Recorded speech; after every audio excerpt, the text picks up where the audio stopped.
Welcome to bird media. నేను మీ Pavan Krishnamurthy. Civic sense, standup comedy, ఈ రెండు క్వైట్ కాంట్రడిక్టింగ్ సబ్జెక్ట్స్ అయినా కానీ కొంచెం కొరిలేషన్ ఉంది. సో సివిక్ సెన్స్ గురించి నేను హైదరాబాద్ రేంజ్ గురించి ఒక మాట్లాడుకోవాలి. మనం ఎలా వెళ్తున్నాం? వర్షం వస్తుంది, సరే వర్షం వస్తే తొందరగా ఇంటికి వెళ్ళాలంటుంది, మళ్ళీ ఎక్కడ చిక్కుబడిపోతామో, ఇంట్లో వాళ్ళు కంగారు పడతారేమో అనేటువంటి ఒక ఆతృతతోటి మనం చేసేటువంటి ఒక ఘోరమైనటువంటి పని ఏంటంటే, ప్రాణాలు పోతున్న ఒక పక్కన అనారోగ్య పరిస్థితుల్లో అంబులెన్స్లో చిక్కుకున్నప్పటికీ కూడా అంబులెన్స్ వెళ్తుంటే దారి ఇవ్వకుండా వాళ్ళకి ముందు మనమే వెళ్ళిపోవాలి. మనం ఏం చచ్చిపోవట్లే, వర్షంలో తడుస్తాం అంతే. కానీ అంబులెన్స్లో ఉన్న వాళ్ళకి సరైన టైంలో వాళ్ళకి చికిత్స అందకపోతే వాళ్ళ ప్రాణాలు పోతే వాళ్ళ కుటుంబాలు ఏడుస్తాయి. మన కుటుంబం గురించి ఆతృత తప్పు కాదు, కానీ మన సివిక్ సెన్స్ ఏడవాలి కదా, జాగ్రత్తగా వెళ్ళాలి అని అడ్డదిడ్డంగా వెళ్ళిపోవడం, రాంగ్ రూట్లో వెళ్ళిపోవడం, లేదంటే ఇలా అయిపోతుందని వెళ్ళిపోవడం. నిన్న ఆల్మోస్ట్ ఒక్కొక్క చోట 6 అంబులెన్సులు 6 సిగ్నల్స్ దగ్గర ఇరుక్కుపోయాయి ట్రాఫిక్లో. ఒక్కొక్కటి వెళ్ళడానికి గంటన్నర పైన పట్టింది, ఎంత ట్రాఫిక్ క్లియర్ చేసినా కూడా, which is a brutal truth. దీనికి తప్పు పోలీసులతో ఇంకొకరితో కానే కాదు, కారణం మనదే. దీన్ని ఎవరు ఎలా తీసుకున్నా, నన్ను ఎన్ని తిట్టినా కానీ ఈ తప్పు మనం చేసేదే. అంబులెన్స్ వెళ్తుంది అంటే చాలు వెనకాల రయ్యమని వెళ్ళిపోతాం, వాడికి దారిస్తున్నారంటే. ఇంకా మాట్లాడితే వాడిని తోసుకుంటూ వెళ్ళిపోతాం పక్కకి. సైడ్కి అంబులెన్స్కి దారి ఇవ్వాలన్నటువంటి సివిక్ సెన్స్ మనకి లేదు హైదరాబాద్లో, చాలామందికి లేదు అనడంలో ఏం మాత్రం అతిశయోక్తి లేదు. I'm very much disappointed with that. ఇక సెకండ్, ఈ సివిక్ సెన్స్ నుంచి దీంట్లోకి ఎంటర్ అవుతున్నటువంటిది ఏది? Comedy, standup comedy. Last time మనం మాట్లాడుకున్నాం, చాలామంది మీద కేసులు అయ్యాయి. పవన్ కళ్యాణ్ మీద, నారా లోకేష్ మీద చేసినటువంటి స్టాండప్ కామెడీ. దానికి కేసులు పెట్టారు, అరెస్ట్ చేశారు, అంతా అయ్యింది, ఫైన్. అయినా సరే వాళ్ళకి బుద్ధి జ్ఞానం రాలేదంటే, సరే అది తెలుగులో కాస్త మారింది అనుకుంటే తెలుగులోనే ఇంకా తయారై, తెలుగే కాదు మొత్తం దేశవ్యాప్తంగా కూడా ఇప్పుడున్నటువంటి వాళ్ళు ఈ స్టాండప్ కమెడియన్స్ ఎలా ఉన్నారంటే, హైలీ ఎడ్యుకేటెడ్ కూడా దిగజారి మాట్లాడుతున్నటువంటి మాటలు. దేశవ్యాప్తంగా వైరల్ అయింది 370 రూపాయల బిర్యానీ. అలాగే ఇంకో డాక్టర్ అమ్మ పోస్ట్ మార్టం చేసేటప్పుడు ఏం జరుగుతుంది అనేది. అలాగే శ్రవంతి వాస సంథింగ్ ఒక తెలుగు రీసెంట్గానే బాగా వైరల్ అవుతుంది ఆవిడ. ఈ స్టాండప్ కామెడీలో దయచేసి హెడ్ ఫోన్స్ పెట్టుకోండి, పిల్లలు ఎవరన్నా ఉంటే దయచేసి చూపించొద్దు, నేను వినిపిస్తాను ఎలా ఉన్నారు అనేటువంటి దానికి. ఇదేమి నేనేం ప్రమోట్ చేయట్లేదండి. What they want, I mean what they are అనేది ఒకసారి చూపించేటువంటి ప్రయత్నం చేస్తున్నాను. ముందుగా ఈ డాక్టర్ మాట్లాడింది వినిపిస్తాను ఇక్కడ. A female doctor said that she and her friends joke about the sizes of male dead bodies, the private parts of male dead bodies. पर एब्डोमेन काटा, हाँ, फिर स्कल काटा, और फिर लास्ट में जो भी है रिप्रोडक्टिव ऑर्गन्स. तू पक्का डॉक्टर है या कसाई है? और ऐसे कोई जोक वो भी मारते तभी एकदम सीरियस रहते सब लोग. मारते ना, जोक वो भी मारते. क्या कि इसके दिमाग में कुछ नहीं है? व्हाटएवर जो भी साइज वगैरह जो. क्या? साला तुम लोग ये सब बातें करते हो? बेचारे चाचा ने नोबेल कॉज के लिए अपनी बॉडी डोनेट की है और बच्चे लोग रहे भाई चाचा का छोटा है.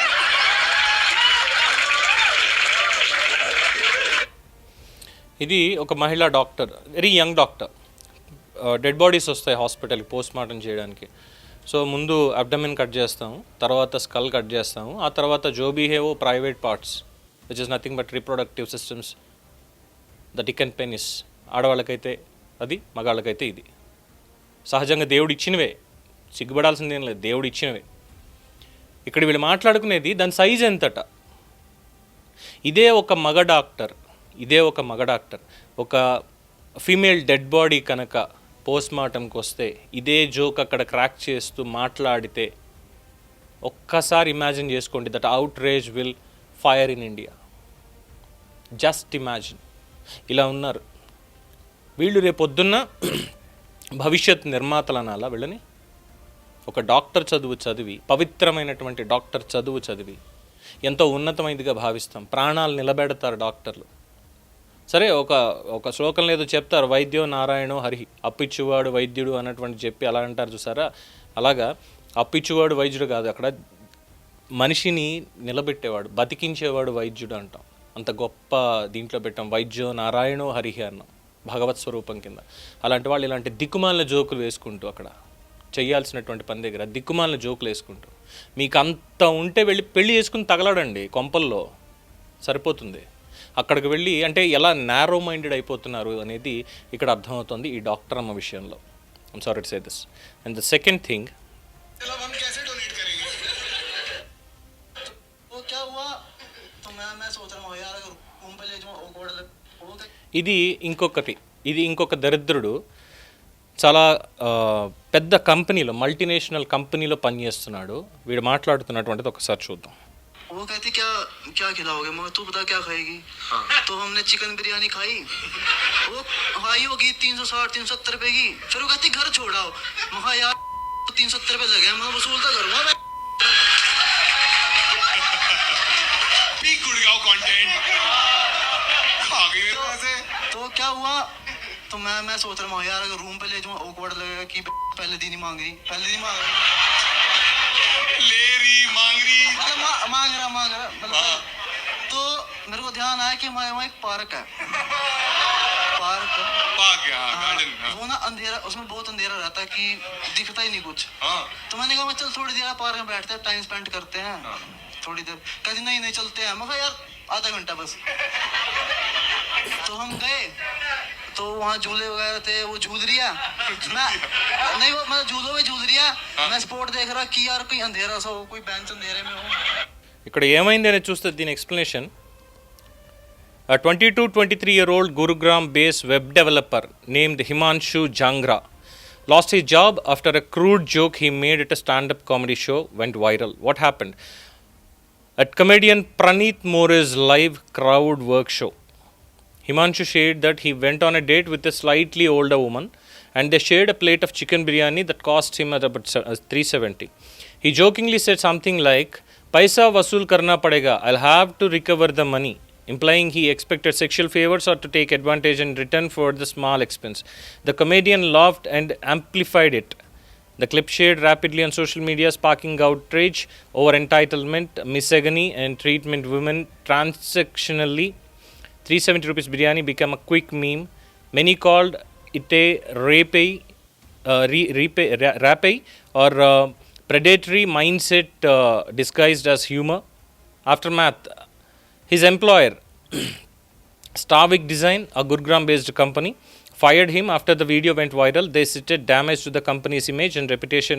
Notably, there were no complaints about his behavior at work. He was described as a professional. What kind of professional he is? What kind of professional?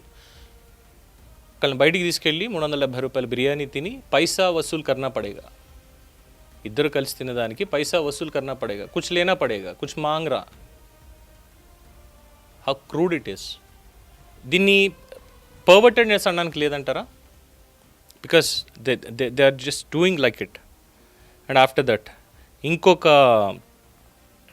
ఇది మన తెలుగే, అచ్చ తెలుగు అమ్మాయే చాలా సందర్భాల్లో చెప్పింది, ఈ మధ్యనే బాగా పాపులర్ అవుతోంది.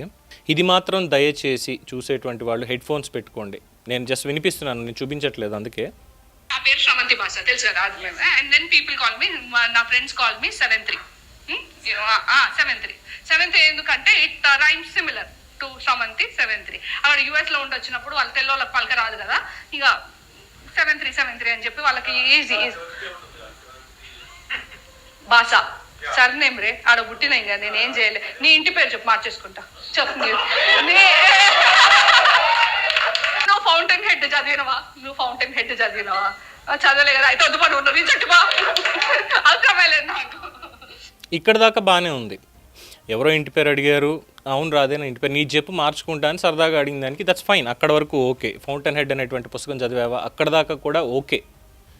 స్రవంతి అనే పేరుని వాళ్ళకి అక్కడ పలకడం రాక 7-3 అంటుంటే ఓకే 73 అన్నట్టుగా చెప్పింది. అక్కడ కూడా నవ్వుకోవడానికి ఎటువంటి ఇబ్బంది లేదు,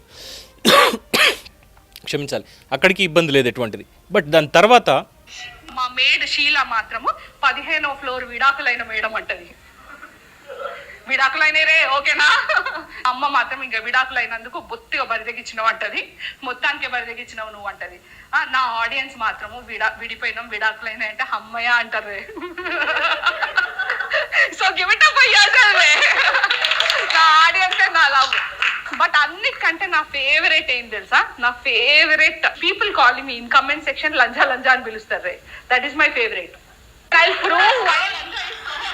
ఏ పదాలు వీళ్ళు వాడుతున్నారు అనాలి. What kind of language they are using అంటే అది కామనైజ్ అయిపోయిందంటారా? కామనైజ్ అయిపోయిందా అటువంటి లాంగ్వేజ్? ఏం నేర్పిస్తున్నారు పిల్లలకి? అండ్ అన్ఫార్చునేట్లీ ఇవన్నీ కూడా సోషల్ మీడియాలో అవైలబుల్ ఉంటున్నాయి. నిన్న కూడా అన్నాం కదా, తల్లి ఎందుకు వెనకబడింది అన్నటువంటి కంటెక్స్లో, పిల్లలకి మొబైల్ ఫోన్ అన్నటువంటి కంటెక్స్లో. అలాగే అంతకుముందు కూడా మనం చూసాం. ఎటువైపు ప్రయాణిస్తుంది సమాజం? అప్పుడు ఎవరు నేర్పించాలి? ఇటువంటి మాటలు మాట్లాడుతున్నారు అన్న దగ్గర ఎవరు చెప్పాలి వీళ్ళకి?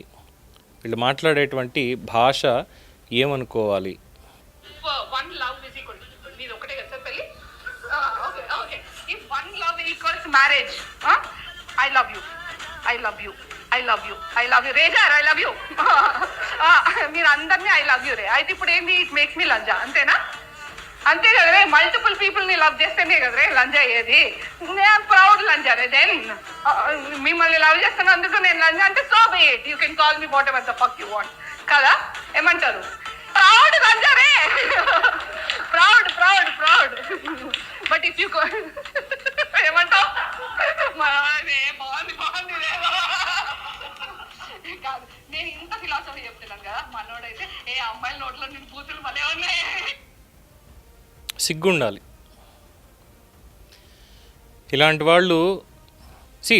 వాళ్ళు ఎటువంటి పెయిన్లోనే ఉండొచ్చు, ఎటువంటి సిచ్యువేషన్ అన్నా వాళ్ళు ఫేస్ చేస్తూ ఉండొచ్చు. We respect them, no doubt in that. తను ఏదో ఉంది కదా ఇందాక పని మనిషి 15th ఫ్లోర్ డివోర్సీ మేడం అంటది అని చెప్పని. ఏమో ఎందుకు ఫెయిల్ అయిందో ఆ రిలేషన్ అనేది. We have to respect that. ఒక ఇండిపెండెంట్ ఉమెన్గా జీవిస్తున్నారు, ఫైట్ చేస్తున్నారు, ఫైన్, దానికి కూడా రెస్పెక్ట్ ఇవ్వచ్చు. But the kind of language, the kind of message she is sending to the public is completely condemnable. చెప్పాలి, అట్లీస్ట్ ఇంట్లో వాళ్ళన్నా చెప్పాలి, తల్లిదండ్రులన్నా చెప్పాలి. వాళ్ళు చెప్పకే కదా ఇలాంటివన్నీ నేర్చుకుని వస్తున్నారు. ఒక ఫేమస్ అయిపోవచ్చు. That in a famous hotel in Hyderabad, I guess so she did that event. Control ఉండట్లేదు భాషకి, భావ వ్యక్తీకరణకి. ఆ కంట్రోల్ అనేది ఉండట్లేదు. ఇది ఎవరిని చూసి నేర్చుకుంటున్నారు అంటే చెప్పలేనటువంటి పరిస్థితి. ఎస్, చుట్టుపక్కల సమాజమే నేర్పిస్తోంది, ఇంట్లో వాళ్ళే నేర్పిస్తున్నారు. ఇటువంటి మాటలని ఇంట్లో వాళ్ళే నేర్పిస్తున్నారు. To be frank to say, I'm sorry. ఇక్కడ కూడా అంటే వాళ్ళని చూసి ఏం నేర్చుకోవాలి, ఏం నేర్చుకోకూడదు అనేది ముందుగా మనకి తల్లిదండ్రులు, గురువులే చెప్తారు. కానీ ఇదే భాష తల్లిదండ్రుల దగ్గర నుంచి వస్తూ ఉంటే పిల్లలు అది కాకుండా ఏం మాట్లాడతారు? ఇదే భాష గురువుల దగ్గర నుంచి వస్తుంటే అది కాక ఇంకేం మాట్లాడతారు? ఇది స్నేహితుల దగ్గర నుంచి కూడా అదే వస్తూ ఉంటే అది కాక ఏం మాట్లాడతారు? వీళ్ళు మాట్లాడుతున్నారు కదా అని పక్క వాళ్ళు కూడా అదే మాట్లాడుకుంటూ వెళ్తే దెన్ మోరల్స్ అండ్ ఎథిక్స్, సంస్కారం, దాని గురించి మనం మాట్లాడుకోవడం అనేది వ్యర్థం. అంతే కదా. సో ఇది స్టాండప్ కామెడీ కాదు. అక్కడ మహిళలు ఉన్నారు. మహిళలు ఇప్పుడున్నటువంటి జెన్జీ బ్యాచ్ అనుకోవాలా, లేదు అంటే హైలీ ఎడ్యుకేటెడ్ బీటెక్లో అయ్యుండొచ్చు, ఎంబీఏలో అయ్యుండొచ్చు, పిహెచ్డీలు చేసి ఉండొచ్చు, మల్టీనేషనల్ కంపెనీస్లో వర్క్ చేస్తూ ఉండొచ్చు. ఇలా ఎంతోమంది ఉన్నారు. ఒక పక్కన డార్క్ కామెడీ పేరుతోటి చిన్నపిల్లల గురించి మాట్లాడితే లాస్ట్ టైం హనుమంత్ అనేటువంటి వాడిని బొక్కలెరగొట్టారు పోలీసులు తీసుకెళ్ళి, వాడి గ్యాంగ్ మొత్తాన్ని. వాడి మీద పాక్సో కేసు పెట్టినట్టున్నారు నాకు తెలిసి, ఇఫ్ ఐఎమ్ నాట్ రాంగ్. ఆ తర్వాత క్షమాపణ చెప్పడం ఏదో ఇది చేశాడు, ఫైన్. ఆ తర్వాత ఇగో వీళ్ళు మధ్యలోనేమో పాలిటీషియన్స్ని చేస్తూ అక్కడ కూడా వాళ్ళు వ్యక్తిగతంగా ఉన్నటువంటివి తీసుకొచ్చి వాళ్ళు ఇంకేం నేర్పించాలి? తాతయ్య నాయనమ్మలు ఉండి చిన్నప్పుడు చందమామ కథలు, బాలమిత్ర కథలు, లేదంటే మహాభారతం, భాగవతం, సుమతి శతకం, వేమన శతకం, దాశరథి శతకం ఇవన్నీ చెప్తూ నీతి కథలు, పంచతంత్రం నీతి కథలు ఇవన్నీ చెప్తూ ఎటువంటి ఇబ్బంది లేదు. బట్ ఆఫ్టర్ దట్ ఒక కైండ్ ఆఫ్ సిచ్యువేషన్ అనేది సమాజంలో వచ్చేసింది. ఇందులో మంచి ఉంది, చెడు కూడా ఉంది. అన్ఫార్చునేట్లీ చెడు పాలు బాగా ఎక్కువ ఉంది, మంచి అనేది తక్కువగా ఉంది. So please have some civic sense. మనం ఏం మాట్లాడుతున్నామో అనేది మన దగ్గర రిఫ్లెక్ట్ అవుతుంది. దాన్ని బట్టే మనని ఎంచడం కానీ, మనని చూడడం కానీ, మనకి ఇచ్చేటువంటి రెస్పెక్ట్ కానీ ఉంటుంది. అంతేగాని నోటికొచ్చింది మాట్లాడేసి ఇదే భాష, ఇదే భావ వ్యక్తీకరణ అంటే ఒప్పుకోరు, అట్లీస్ట్ ఒప్పుకోరు. ఆ తర్వాత కాన్సిక్వెన్సెస్ ఆర్ కంప్లీట్లీ డిఫరెంట్. ఇది నేను చెప్పాలనుకున్నది. దీని మీద మీ అభిప్రాయం తెలియచేయండి. చూస్తూనే ఉండండి ది బర్డ్ మీడియా. ఈ వీడియో మీకు నచ్చినట్లయితే లైక్ చేయండి, షేర్ చేయండి, సబ్స్క్రైబ్ చేయండి. మరిన్ని అప్డేట్ల కోసం మా వాట్సాప్ ఛానల్ను ఫాలో చేయండి.